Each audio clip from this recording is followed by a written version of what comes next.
के नाम से मशहूर रामवीर तंवर जी, आपका बहुत बहुत स्वागत। मान लीजिए आपको चुनने का मौका मिले कि हाँ भाई आपका किरदार आप किसे चाहते हैं पर्दे पे निभाते हो? राजकुमार राव।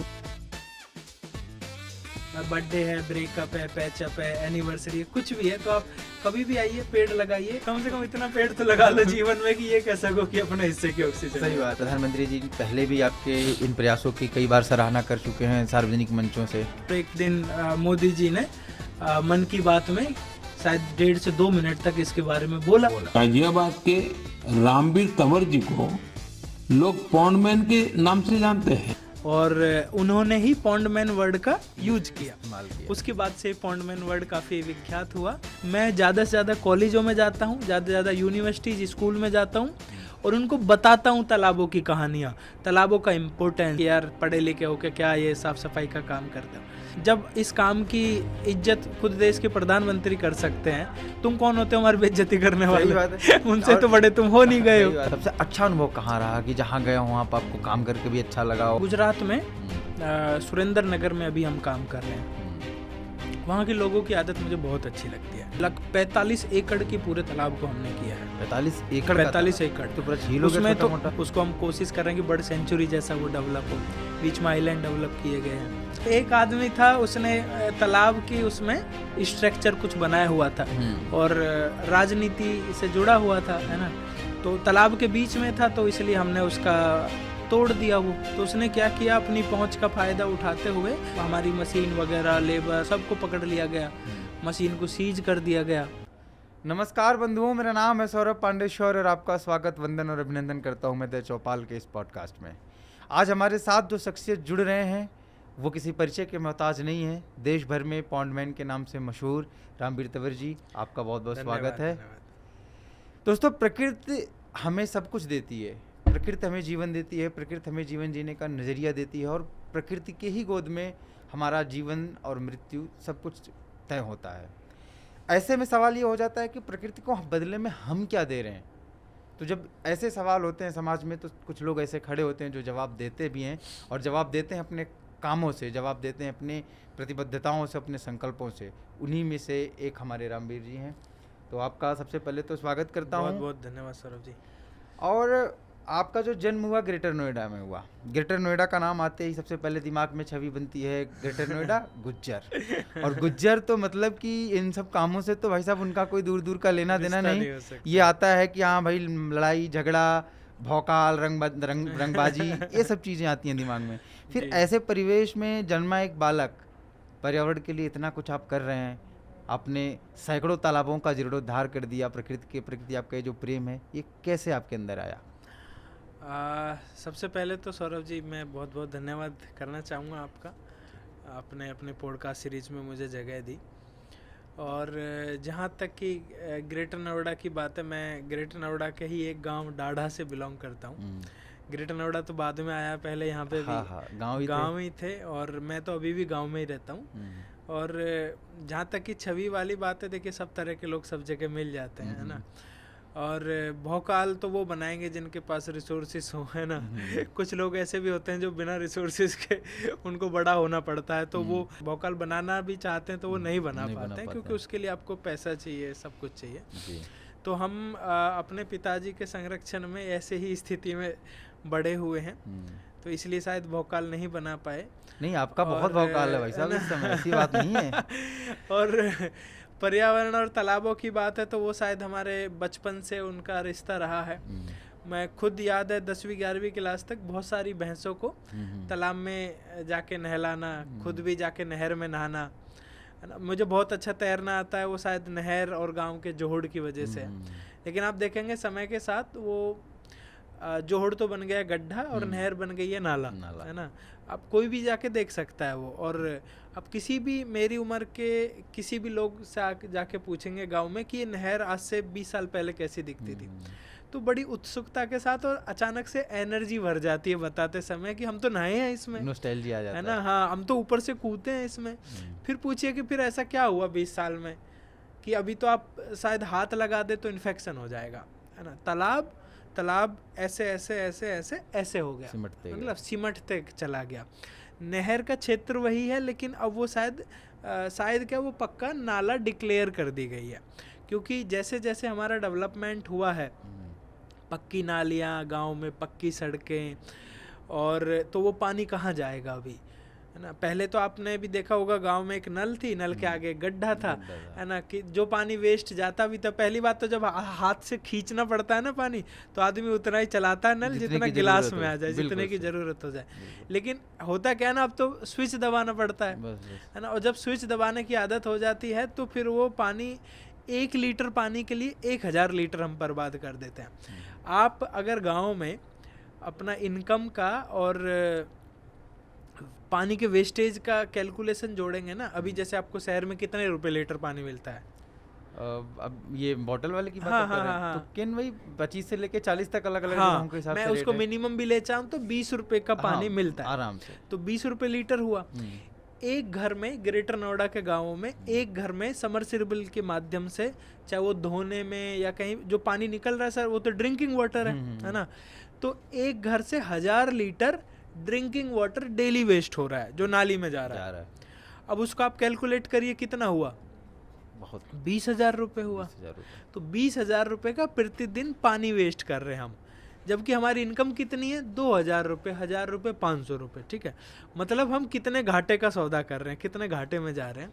और ये पानी जा कहाँ रहा है? सीधा नहरों में। अच्छा, तालाबों में पहले सिर्फ बारिश का पानी जाता था, अब हमारा वो सीवेज टैंक बन के रह गए हैं, क्योंकि पक्की नालियाँ कहीं पे भी डालोगे वो जाके सीधा तालाब में मिलता है। अब स्वच्छ भारत मिशन में अब घर घर टैंक बन गए, सेप्टिक चैम्बर बन गए, तो वेस्ट वाटर भी वहीं जाता है पानी के साथ। वेस्ट वाटर के लिए अलग से तो कोई लाइन बनी नहीं है। तो तालाब जिस तरह से सेप्टिक चैम्बर्स और कूड़ा घर, लैंडफिल साइट बनते चले गए, तो कहीं ना कहीं दिमाग में, दिल में वो आया कि यार जिन तालाबों में हम नहाए हैं, जिन नहर में हमने तैरना सीखा है, वो नाला बन गई है, वो गड्ढा बन गया है, कूड़ा घर बन गया। तो जिस तरह से मैंने आनंद लिया है, आगे वाली पीढ़ी तो ले ही नहीं पाएगी। बिल्कुल। मैं अपने बच्चों को कभी कभी बता देता हूँ ये बात, मेरे भी छोटे छोटे बच्चे हैं, तो मैं उनसे कई बार बोलता हूँ कि मैंने इस तालाब में नहाया है या इस नहर में मैंने नहाना सीखा है। वो विश्वास ही नहीं करेंगे। क्यों विश्वास करेंगे? वो वही स्थिति पैदा होती है जब हमारे पेरेंट हमें कुछ बताते हैं और हम उनका मजाक उड़ाते हैं। सही बात है, बिल्कुल सही कह रहे हैं आप। है ना, मेरे पिताजी मुझे बताते थे कि मैं 20 किलोमीटर स्कूल जाता था पैदल चल के।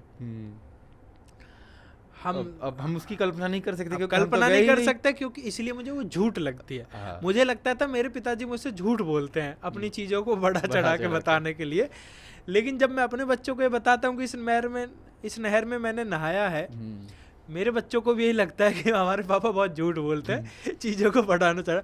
लेकिन अब पता चला पीढ़ी दर पीढ़ी चीज़ें बदल जाती हैं और पुरानी चीज़ें झूठी लगने लगती हैं, पुराने फैक्ट्स भी झूठे लगने लगते हैं। वही हमारे अब हिंदू धर्म के साथ भी वही कहानी होती है। तो अब हमें लगा कि तालाब कहीं ना कहीं अगली पीढ़ी तो इसको देखना भूल ही जाएगी। अब हम गंदा साफ जैसा भी छोड़े, लेकिन उनके लिए नामो निशान छोड़ दें उनके तालाबों के लिए। तो अभी तो हमारी लड़ाई उनको नामो निशान छोड़ने की है, उनको जीवित रखने की है। गंदा साफ वो तो अभी क्या है, अभी तो विकास की आंधी बह रही है ना। विकास की आंधी में इस तरह के नेचुरल रिसोर्सेज को इग्नोर कर दिया जाता है। तो हम क्या है, बार बार उनको साफ करते हैं, बार बार लोग गंदा करते हैं, फिर उसको खोदते हैं, फिर उसका क्षेत्रफल बढ़ाते हैं, फिर लोग क्षेत्रफल कम करते हैं। यही हमारी लड़ाई है, यही हमारा इनिशिएटिव है और यही हम करने की कोशिश कर रहे हैं। अपने गांव के आसपास से शुरू किया था, लेकिन अब 9 राज्यों में हमारा काम चल रहा है। पूरी बहुत अच्छी टीम है, बहुत सारे लोग हमारे साथ खड़े हैं। ये जो टीम है आपकी, इसमें जैसे टेक्निकल लोग भी होंगे, कुछ साइंस से सब तरह के लोग होते हैं। तो क्या तरीका क्या होता है, प्रोसेस आपका क्या होता है? देखो, इसमें आर्किटेक्ट भी होते हैं, इसमें डिजाइनर होते हैं, इसमें सिविल इंजीनियर होते हैं, एनवायरमेंटल साइंटिस्ट होते हैं। सब लोग मिलके एक टीम बनाते हैं, तब जाके किसी तालाब का एक तरह से पुनर्जीवन होता है। और इसमें होता क्या है, मान लो आपने एक तालाब देखा गंदा सा, और वो आपने कैसे देखा, उसके 2 सोर्स है, या तो आपने देखा या किसी ने आपको भेजा, है ना। तो या आप रोड से जा रहे हैं, आपने देख लिया, कई बार डिस्ट्रिक्ट एडमिनिस्ट्रेशन ने भेजा, कई बार किसी कॉर्पोरेट ने भेजा, एनजीओ ने भेजा, किसी सोशल मीडिया से लोगों ने भेजा। तो मतलब सबसे पहली बात है कि उस तालाब का पता लगाना। दूसरी बात है उसका आइडेंटिफिकेशन करना कि भाई तालाब है भी कि नहीं है तो कितना बड़ा है पूरा। फिर उसका एक तरह से प्रपोजल ड्राफ्ट किया जाता है कि भाई इसमें कौन कौन सी स्टेप्स इन्वॉल्व होगी, कैसे कैसे साफ़ होगा, उसके बाद फंड कहाँ से आएगा, कितना फंड की ज़रूरत पड़ेगी और कब कब क्या क्या होगा। तो उस तरह से उस तालाब का स्टेप बाय स्टेप एक प्रपोजल बना है। फिर सबसे महत्वपूर्ण कड़ी है एडमिनिस्ट्रेशन से सहयोग लेना, है ना, क्योंकि आपको बताइए एक एनओसी के लिए कई बार 3-3 महीने चक्कर काटने पड़ते हैं। अब तो थोड़ा सा आसान हो गया कि भाई एडमिनिस्ट्रेशन को जानकारी होती है कि भाई कौन हम है, क्या करना चाहते हैं। शुरुआत में तो कोई सुनता ही नहीं था हमारी। उससे भी ज़्यादा महत्वपूर्ण उसके लिए फ़ंड रेज करना, है ना। भाई आपके पास एनओसी है, आपके पास लोग हैं, आपके पास नॉलेज है, आपके पास टीम है, लेकिन पैसा ही नहीं है तो कर क्या लेंगे आप उस तालाब का। तो फंड रेज करते हैं, कॉरपोरेट्स के पास जाते हैं, एनजीओ के पास जाते हैं, लोगों के पास, धनवान लोगों के पास जाते हैं, गांव के लोगों के पास जाते हैं कि भाई पैसा इकट्ठा करिए इस चीज़ के लिए। तो सारे लोग मिलके जब वो पैसा जब हम करते हैं तो तब जाके उस तालाब के लिए फ़ंड रेजिंग होती है और वो काम करना हम शुरू करते हैं। फिर उसके बाद सबसे पहले कचरा हटाएंगे, फिर उसका सीवेज हटाएंगे, फिर डिसिल्टिंग करेंगे, चारों तरफ बंड बनाएंगे, जहाँ से पानी आ रहा है उसको साफ़ करने की व्यवस्था करेंगे, चारों तरफ पेड़ लगाएंगे, लोगों को जागरूक करेंगे, लोगों को उस तालाब से जोड़ने की कोशिश करेंगे। 6 से 7 महीने तो मिनिमम है, कई बार 1.5 से 2 साल भी लग जाते हैं तालाब को साफ़ करने में। और लोग कई बार उसको एक झटके में गंदा भी कर देते हैं, है ना। और गाँव में तो बड़ी दिक्कत है, बहुत दिक्कत है, क्योंकि और हमें महसूस भी होता है कि हम क्या है, तालाब करना तो सीख जाते हैं, तालाब साफ़ करना, लेकिन तालाब साफ़ करने के साथ ज़रूरी है माइंड सेट भी साफ़ किया जाए लोगों का। तो ये आपकी मुहिम से लोग जुड़ते हैं या आप कैसा, मतलब एक्सपीरियंस कैसा रहता है? जुड़ते हैं, कई बार जोड़ने पड़ते हैं, है ना। कई बार मतलब देखिए कहीं कोई ऐसा भी अनुभव रहा हो आपका कि हाँ मतलब बहुत गड़बड़? बहुत, अरे भैया डेली अनुभव ऐसे ही होते हैं हमारे साथ, तो है ना। अनुभव क्या, देखिए अब एनसीआर में एक तालाब की ज़मीन है, तालाब की ज़मीन पे आपको पता किन लोगों की नज़र होती है ना। जो सरकारी ज़मीन है वो सबकी ज़मीन है, ऐसा लोग मान के चलते हैं। इसमें से जितना कब्जा लिया जाए उतना ठीक है। तो पहली बात तो जो एक तरह से बाहुबली टाइप के लोग होते हैं, जो थोड़ा सा जिनका रसूख होता है, उनकी नज़र उस तालाब पे होती है, क्योंकि एनसीआर में तो आपने 100 गज कब्जा ली तो 10 लाख का काम हो गया। अभी तो अवैध झुग्गियों पे भी चल रही है, तो बहुत है। तो क्या है, कुछ लोग गरीब बन के कब जाते हैं, कुछ लोग लठ के सहारे से कब जाते हैं। इन लोगों से भी पंगा होता है, बहुत पंगा होता है। अब जब तालाब साफ कर रहे हैं तो उनका हटाना पड़ेगा वो। अब आप सोचिए कि जिसका 10 लाख रुपए का नुकसान हो रहा है, करोड़ का नुकसान हो रहा है, वो तो साम दाम दंड भेद कुछ भी अपनाएगा कि वो काम ना हो। सरकार को लगता है, एडमिनिस्ट्रेशन को लगता है कि हम समाज सेवा कर रहे हैं तो लोग हमारा सपोर्ट करेंगे, है ना। तो कई बार समाज सेवा की कीमत भी चुकानी पड़ती है, लड़ाई भी होती है, गाली तो डेली हमें मिलती है। बहुत सारी चीज़ें ऐसी हैं लोगों को भी नहीं बता पाते हम, है ना, क्योंकि होता क्या है, बता सकते हैं, दर्शकों से बता सकते हैं नहीं। उसका रीजन सौरभ भाई ये है, बहुत सारे यंगस्टर्स है जो हमको आइडियल मान के इस क्षेत्र में आना चाहते हैं, और उनको बता देंगे कि ये पिटते भी है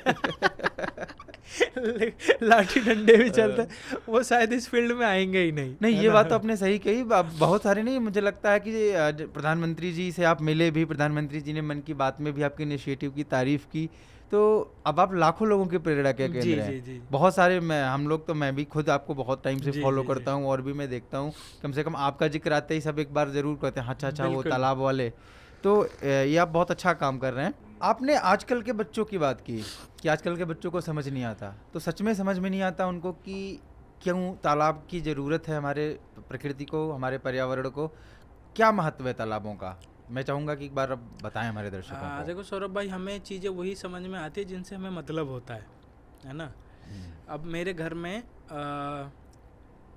या आपके, हम सबके घर में आज से मुझे 20-30 साल पहले याद है, जब किसी के घर में बछड़ा पैदा होता था, गाय को बछड़ा होता था, तो खीर बनती थी और मोहल्ले में बंटती थी। बिल्कुल, कि बछड़ा पैदा हुआ, क्योंकि बछड़े से काम लेना था, खेत जोतना था, ढुलाई करनी थी। अभी बछड़ा पैदा हो जाता है गाय को तो मातम सा छा जाता है, क्योंकि अब बछिया चाहिए। ये सोचते हैं कि इसको छोड़े कहाँ अब, है ना, कहाँ लेके जाए। बछड़ा वही है, गाय वही है, हमारा क्या उपयोग है सिर्फ वो बदला है, हमारा फाइनेंशियल उससे क्या लेना देना तो वो बदला है। तो हमें चीज़ें वही समझ में आती हैं, हम पूजा भी उन्हीं चीज़ों की करते हैं जिनसे हमें डायरेक्टली इनडायरेक्टली कोई लाभ होता है या लाभ की कोई उम्मीद होती है, हाँ, है ना। वैसे ही तालाबों के साथ भी है। तालाबों से जब तक काम था डायरेक्टली, इनडायरेक्टली अभी भी हमारे लिए वो बहुत रिलेवेंट है।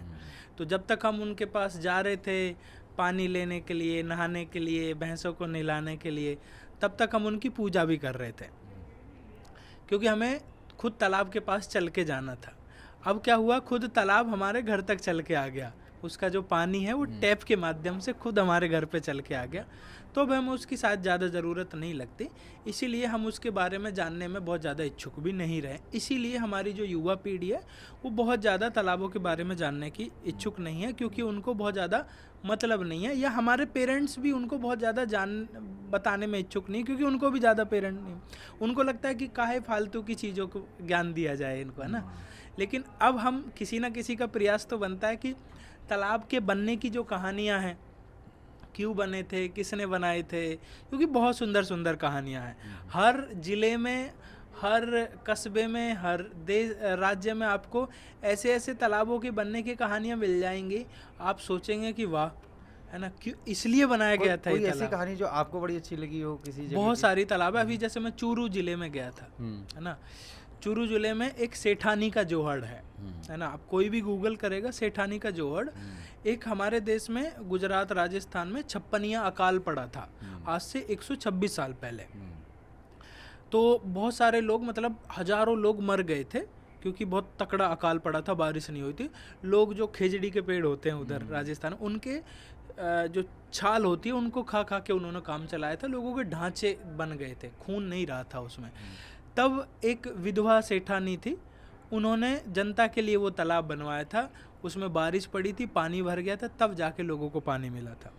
कितने लोगों की जान बचाने के लिए उन्होंने तालाब, उसके बाद उस तालाब का नाम सेठानी तालाब है। ऐसे ही आपको जैसलमेर में एक जसेरी तालाब मिलेगा, है ना, वो भी एक महिला के कारण बना, है ना, कि वो अपने ससुराल आई थी, किसी ने उसका मजाक उड़ाया, तो उसने अपने पिता को जाके बताया कि वहाँ बताते हैं कि तुम दहेज लाई तो दोहड़ भी लिया थी। उन्होंने बनाया, तो वहाँ उनके पिता ने वहाँ जाके तालाब बना दिया, आज तक नहीं सूखा, कोई भी गूगल कर सकता है जसेरी तालाब, है ना। तो ऐसे सुंदर जैसलमेर जैसी जगह पे, जैसलमेर जैसी जगह पे, है ना, बहुत अद्भुत बात है ये तो ऐसे हर जिले में आपको, जैसे कानपुर में पोखरिया जगह है, ठीक है, और बहुत सारे तो तालाबों के नाम से बहुत सारे शहरों का नाम है, बहुत सारे गांवों का नाम है। तो ऐसी ऐसी कहानियां हमारे आसपास मिल जाएंगी, तो क्यों ना उनको बताया जाए आज के युवाओं को। कैसे हमारे घरों की छत तालाबों की वजह से बनती थी, कैसे हमारे बर्तन मिट्टी के तालाबों की वजह से आए हैं। जो घर के चूल्हे बनते थे वो तालाबों की ही मिट्टी से तो निकाल के हम बनाया सब जाता बड़े था। हुए हैं वो तालाबों की मिट्टी की वजह से हुए हैं। हमने खाना में जो रोटी में जो अंश गए हैं वो तालाब की मिट्टी के अंश गए हैं, तब हम यहाँ तक पहुँचे हैं। इसीलिए तालाबों को भुला देना मुझे लगता है कि वो बहुत ज़्यादा अच्छी बात नहीं है। इसलिए मैं प्रयास करता हूँ, मैं ज़्यादा से ज़्यादा कॉलेजों में जाता हूँ, ज़्यादा से ज़्यादा यूनिवर्सिटीज स्कूल में जाता हूँ और उनको बताता हूँ तालाबों की कहानियाँ, तालाबों का इम्पोर्टेंस, कैसे भविष्य के लिए उनको संरक्षित करके रखना है। वही मेरा प्रयास है और शायद इसीलिए मुझे पॉन्डमैन बोला जाता है। जी, आपसे मैं ये जानना चाहूँगा, आप चूँकि प्रधानमंत्री जी से मिल के आए, प्रधानमंत्री जी पहले भी आपके इन प्रयासों की कई बार सराहना कर चुके हैं सार्वजनिक मंचों से, क्या बातचीत हुई उनसे और क्या आपने उनको बताया अपने इस पूरे कार्यक्रम के बारे में? देखो, मेरा तो मुझे कई बार लगता है कि जिसका कोई नहीं होता उसका ऊपर वाला होता है। हालांकि ये तो हम बचपन से सुनते आ रहे हैं, है ना। मुझे भी यही लग रहा था शुरुआत में कि यार हम इतना प्रयास कर रहे हैं, कोशिश कर रहे हैं अच्छा काम करने की, लेकिन कोई सुनवाई तो करता नहीं है।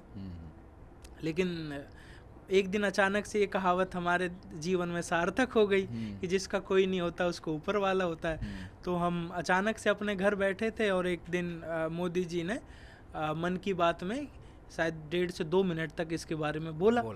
और उन्होंने ही पॉन्डमैन वर्ड का यूज किया।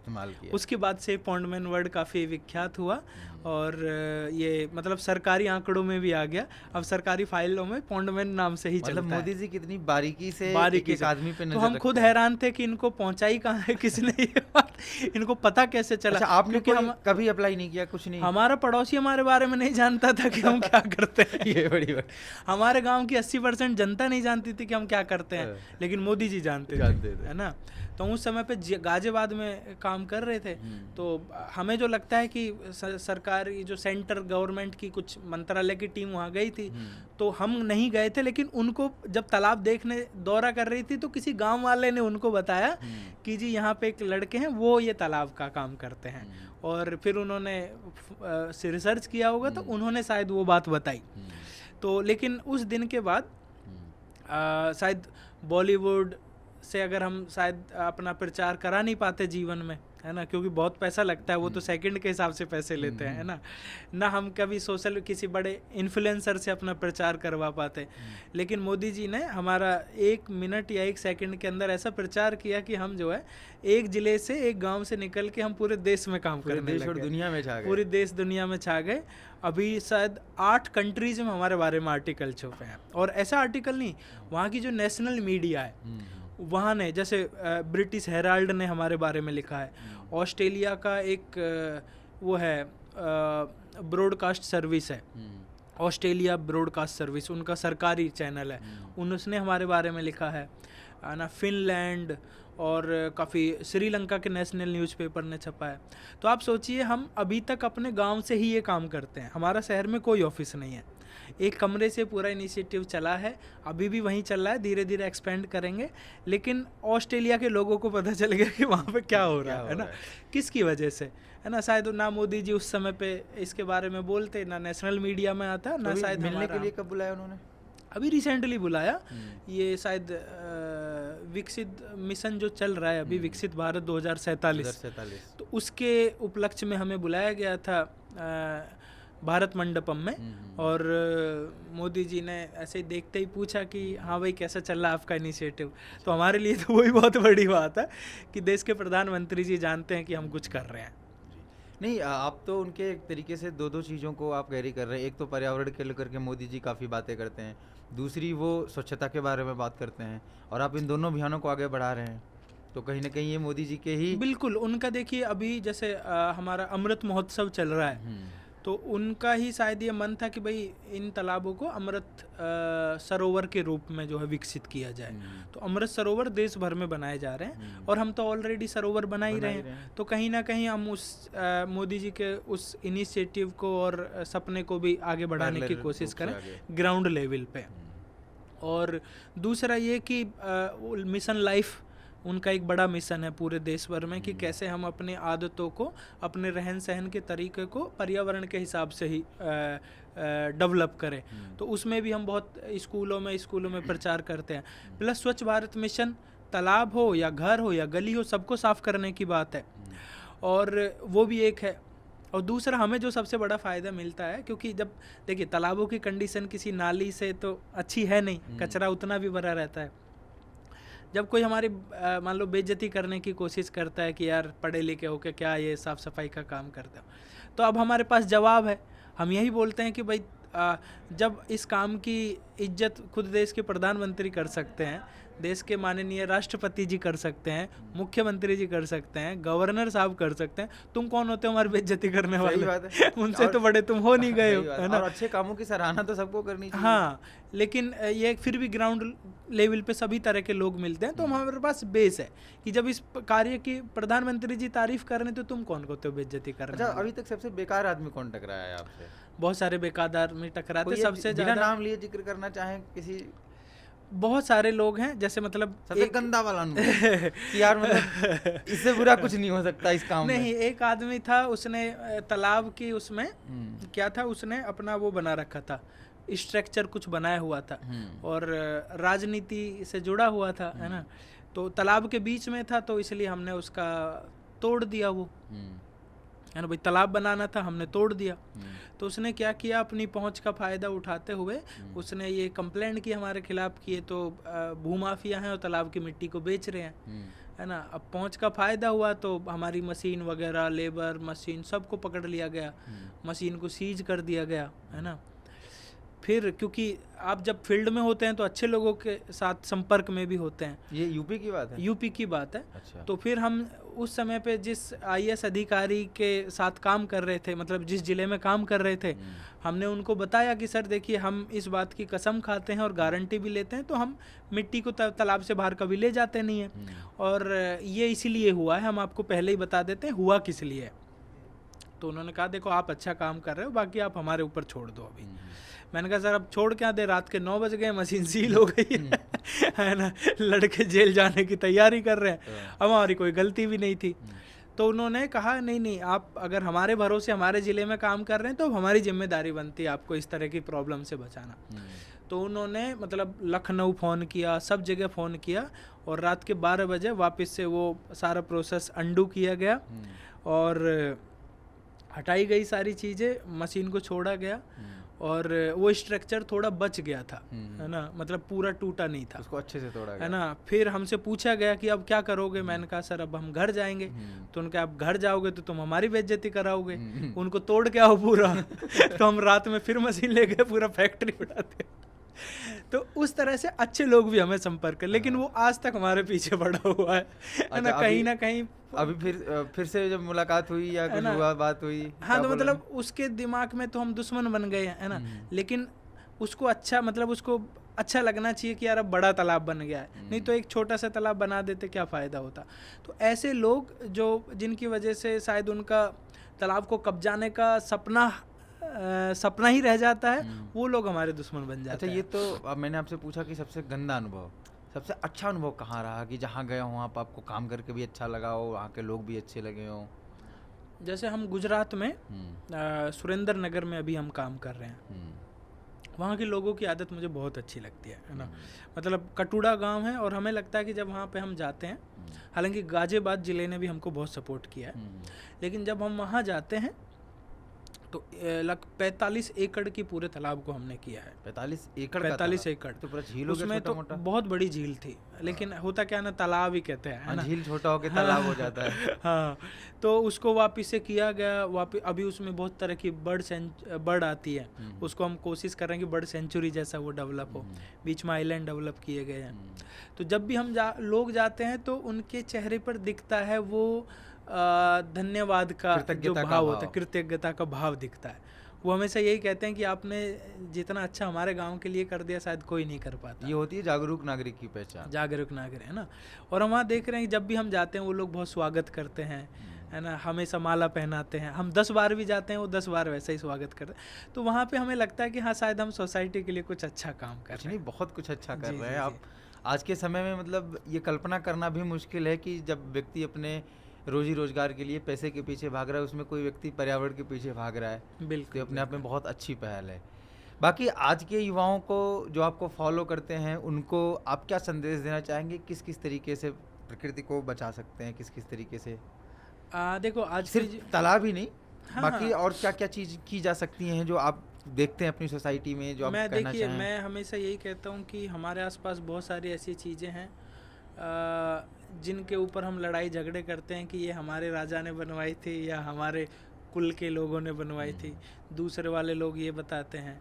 लेकिन तालाब भी ऐसा नहीं है कि आसमान से टपक गए थे, ये भी शायद हमारे पूर्वजों ने ही बनवाए थे। तो ये भी हमारे लिए उतनी ही धरोहर है जितना कोई बिल्डिंग है या कोई ऐसा है। तो इनकी भी रक्षा करना मतलब हमारे पूर्वजों को सम्मान देने के बराबर है। दूसरा ये है कि हम आज छोटी छोटी राहत भरी सांस के लिए हम उत्तराखंड और हिमाचल प्रदेश की तरफ भागते हैं, है ना, क्योंकि हमें वहाँ पे जाके थोड़ा सा अच्छा लगता है, या अपने दोस्त के किसी गांव की तरफ जाते हैं, जबकि हमारा माहौल भी वैसा ही था पहले, है ना। हम अपनी चीज़ें बर्बाद कर दे रहे हैं और फिर दूसरे लोगों की भी बर्बाद करने के लिए, है ना। तो हमें जो है विकास, देखो विकास पूरे दुनिया में हुआ है, हमारा भी होगा, है ना। लेकिन अगर हम सस्टेनेबल डेवलपमेंट की बात कर रहे हैं तो हमें ऐसा ही डेवलप करना है कि विकास भी हो जाए, घर की ज़रूरतें भी पूरे हो जाएं, प्लस जो आसपास का पर्यावरण है उसको भी हम बहुत ज़्यादा नुकसान ना पहुंचाएं। अदरवाइज़ होता क्या है, मैं लोगों के लिए नहीं कर रहा हूँ, मैं अपने लिए कर रहा हूँ। और अपने लिए मैं इसलिए कर रहा हूँ क्योंकि जब ये जहर चारों तरफ फैल जाएगा, चारों तरफ तराही तराही मचेगी, तो मैं भी उससे बच नहीं पाऊंगा, है ना। सही बात है। तो हमें अपने लिए करना है, ना पर्यावरण के लिए करना है, ना दुनिया के लिए करना है, हमें अपने आप को बचाने के लिए बहुत कोशिश हम करनी है। सुधरेंगे जग सुधरेगा। जग सुधरेगा। हाँ, वो कहते हैं ना, किसी ने कहा कि ये इंसान है, इंसान को जन्नत तो चाहिए लेकिन मरने के बाद, मरने के जीते बाद। जी नर्क में ही रहना पसंद बिल्कुल करता है। बिल्कुल बिल्कुल बिल्कुल वैसा है। जी। और हम देखते हैं, हमारे यहाँ पे प्लांटेशन करने आते हैं बच्चे, स्कूल के बच्चे 40-50 साल के लोग भी आते हैं, और हम उनसे पूछते हैं कि भाई इससे पहले कितने पेड़ लगाए आपने, तो 80% का जवाब होता है कोई पेड़ नहीं लगाया है।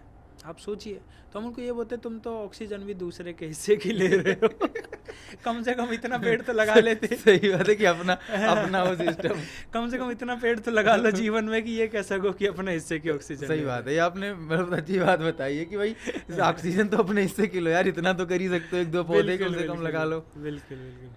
और जैसे आजकल हम एक चीज़ और भी देखते हैं, आजकल के युवा वेपिंग वगैरह में काफ़ी इन्वॉल्व रहते हैं, जबकि भारत सरकार ने उसको बैन कर रखा है। बिल्कुल बिल्कुल बिल्कुल। तो क्या सलाह देना चाहेंगे इस युवाओं को, क्योंकि एक पूरी की पूरी आबादी ही इसकी चपेट में है, आने वाली भावी पीढ़ी जिसको कहते हैं। देखो, युवाओं का क्या है ना, वो बहुत जल्दी एक तो इन्फ्लुएंस हो जाते हैं चीज़ों के साथ, है ना। मतलब किसी बड़े आदमी को देखते हुए, है ना, वो अगर वेपिंग कर रहा है तो हम भी करेंगे, और उसको देख देख के अपने टसन मारने के चक्कर में फिर उसके एडिक्ट हो जाते हैं, है ना।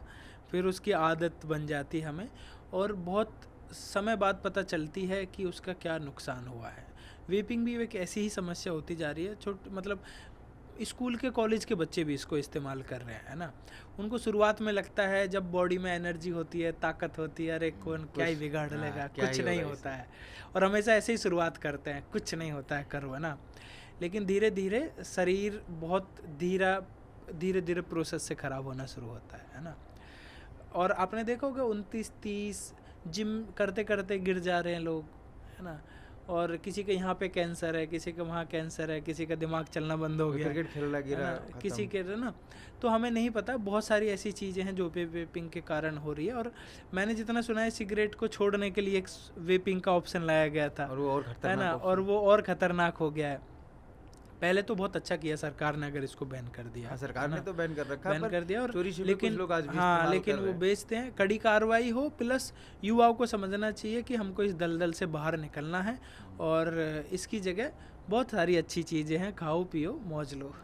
अच्छा भाई, चलते चलते आपसे मैं एक चीज़ और पूछना चाहूँगा कि जैसे कोई भी व्यक्ति समाज में कुछ अच्छा कर रहा होता है तो उसके ऊपर फिल्में बनाई जाती है। हमारे देश में एक बड़ा ट्रेंड है कि भाई फिल्में बनाई जाती हैं, जैसे अक्षय कुमार ने बनाया पैडमैन।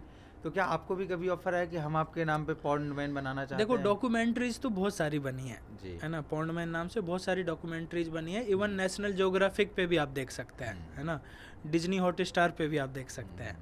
और आजकल एक काफ़ी बड़ा चैनल है, वो पूरा एपिसोड्स रिकॉर्ड कर रहे हैं, तो उस पे भी डीडी नेशनल पे भी बहुत जल्दी आने वाला है ना।